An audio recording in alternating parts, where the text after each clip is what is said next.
It seems that Xbox has had a fall from grace since the mid-2000s, where new exclusives were breaking new boundaries and captivating gamers. Sony has undoubtedly won this generation's console wars.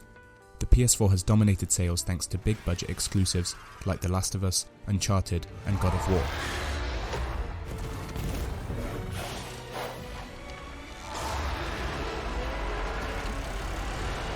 Meanwhile, Nintendo have more than made up for the time lost with the semi-disaster that was the Wii U with the Switch, reinventing classic franchises in the 2 years since its release with more on the way.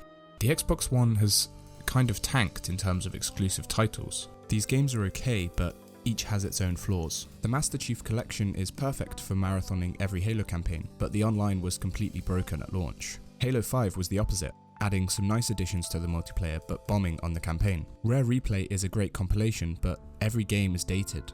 None were actually made for the Xbox One. Viva Pinata is my jam though. And that's it. Really, this is the entire list of Xbox One platform exclusives. 6 games, and one of them is Power Star Golf. It's not all doom and gloom. Project Scarlet and the new Halo genuinely have me excited, but their release is sure to coincide with the PS5 and whatever exclusives Sony has up its sleeve. So, Microsoft is going to have to pull off something big to get all those PS4 players to make the Switch. No, the Xbox. Never mind. Perhaps Game Pass is Xbox's ace up its sleeve, or at least a saving grace. With Game Pass, Microsoft are shifting more towards the subscription-based pricing model that has proven a success in other mediums. The new Game Pass for PC that Microsoft announced at E3 brings a slightly altered Game Pass library to PC owners. And then there is Game Pass Ultimate, which combines Game Pass for both Xbox and PC and an Xbox Live Gold subscription for £10.99 per month. Microsoft isn't the only company to introduce the subscription model to video games. EA, Ubisoft and PlayStation have their own services, and Google is soon to throw its hat in the ring with the Stadia. Which subscription you choose will ultimately depend on the content. I'm playing through the entirety of the Xbox Game Pass library, so you can decide whether it's worth it. And because I have way too much time on my hands. And because I want to torture myself playing this. Supermarket Shriek is, I guess, a racing game where you drive a shopping cart and the motor is a man and a goat, and your petrol is the sonic power of screams.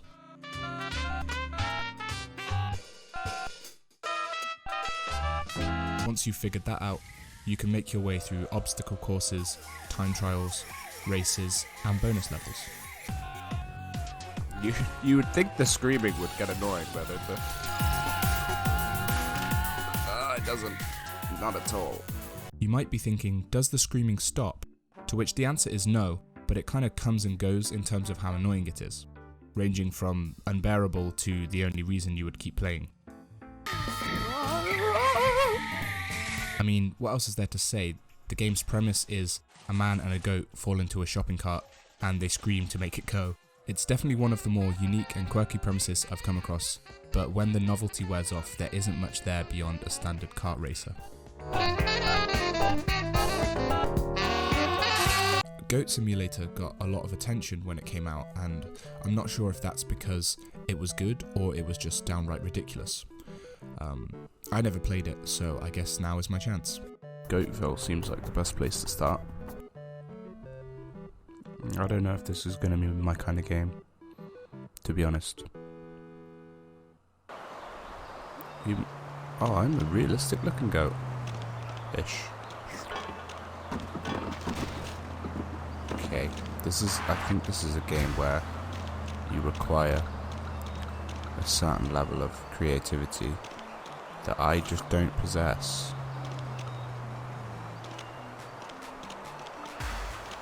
Se 73 points. Ooh, 89 points. I'm getting better. Oh, my head. Is this flammable? 1, yes. Oh god. I was a goat once. I was a goat once too. They called me Billy. This has to explode, right? Jesus Christ. You know, I think I'm getting the hang of this. Guys, I think I completed Goat Simulator. Okay, maybe not. That's terrifying. Alright. Okay.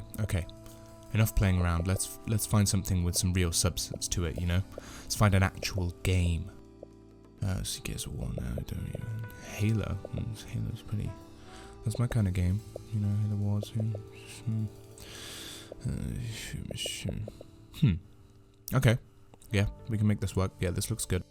In Headlander, you play as the last known and potentially only surviving human in a dystopian future where humanity, obsessed with artificially manufactured highs, has moved its consciousness into robots.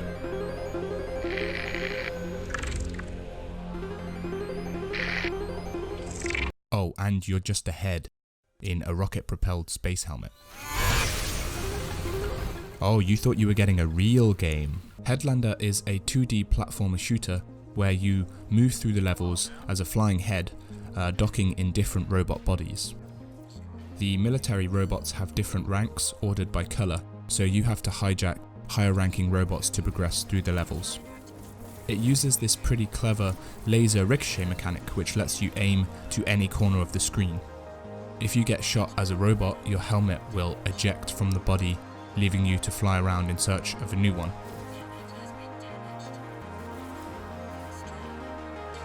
I found myself backtracking a lot. It was often a case of find a coloured door, go back to the right ranking robot, go back to the door to progress through to the next level. It slowed down the pace of the game a fair bit, and it definitely wasn't helped by this stupid part where you just sit there and line up the radio signal to the correct wavelength 5 different times.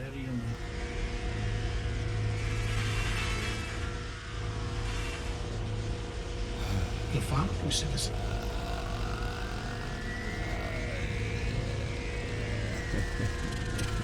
Two down.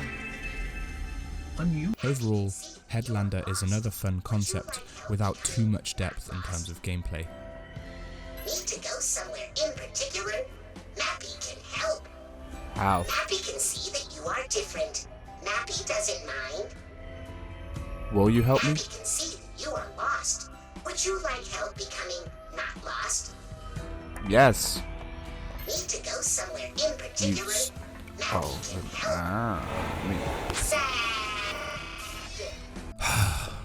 This is more difficult than I thought it was going to be. Manuel Samuel. That's an interesting name. Oh wait, no. Manuel Samuel. Like reading a manual? Is it? Okay, here we go, let's do this. In Manuel Samuel, you play Samuel, who starts his day off getting his face caved in by his girlfriend.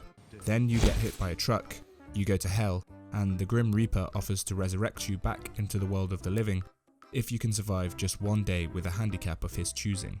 Perhaps as some sick joke, the Grim Reaper decides to make the subconscious parts of life conscious. So, breathing, blinking, balance, all these things become manual. Oh! Have you ever played that QWOP browser game where you're an Olympic runner but your legs operate separately from each other, so all you can do is faceplant into the ground over and over again? This is like that, but instead of just your legs, it's every part of your body. So, it's difficult. And the whole time the narrator is there berating your incompetence. Sam does something that resembles walking toward the bathroom. These everyday mundane tasks like brushing your teeth, drinking a cup of coffee, climbing the stairs, they all become hilariously difficult. Just getting Samuel out of the house and driving him to work took me about 45 minutes. Okay. Can I just We've seen Sam do weird shuffle over things. here? Yep. Turn around. Get up. Turn around. There we go. Sam focuses all his brain energy on trying to speak well-formulated sentences. Hello, Mr. Samuel. How can I help you?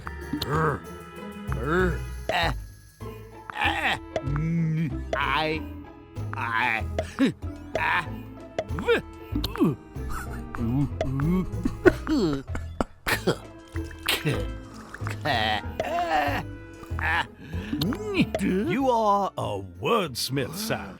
Unfortunately, Manuel Samuel moves away from tackling these everyday chores later on in the game, putting you in a tank and shooting at killer robots. The idea is that everyone has forgotten how to operate machinery manually. But gosh darn it, Johnson, none of us have done anything manually for years. Oh, I still do things manually sometimes. Maybe I can... No. Oh. Sandra. No.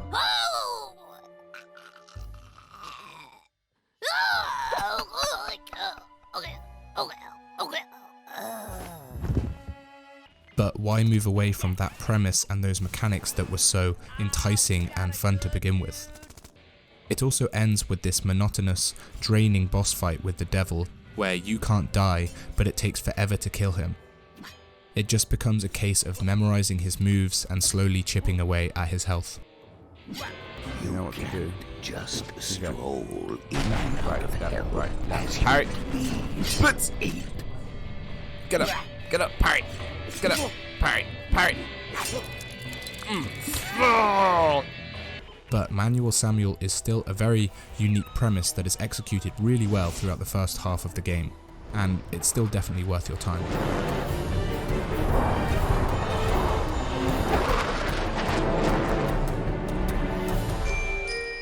Oh no.